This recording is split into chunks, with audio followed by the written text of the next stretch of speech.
ஆனா நேத்து தான் அவங்க உயர்மட்ட குழு கூட்டி ரொம்ப ஸ்ட்ராங்கா திருமாவளவன் சொன்னாரு.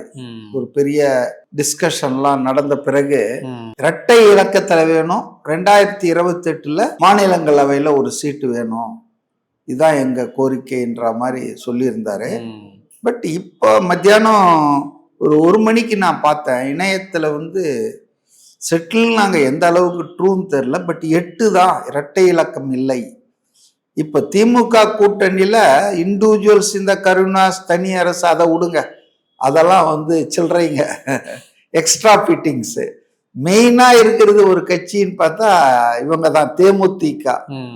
அவங்களும் தியாகத்துக்கு நாங்களும் தயாரிட்டாங்களே, தியாகம் பண்றாங்க எல்லாம். தியாகம்னா என்னன்னு இப்ப இவங்களுக்கு எல்லாம் அர்த்தம் சொல்லி கொடுக்கணும் போல இருக்கு.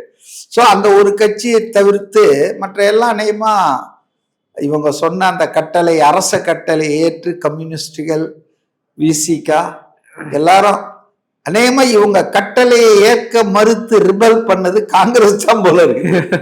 காங்கிரஸ் கட்சி தான். வேல்முருகனும் வெளியே போயிருந்தாரு. வேல்முருகன் வெளியே போயிட்டாரு, அது இந்த கணக்குல வராது.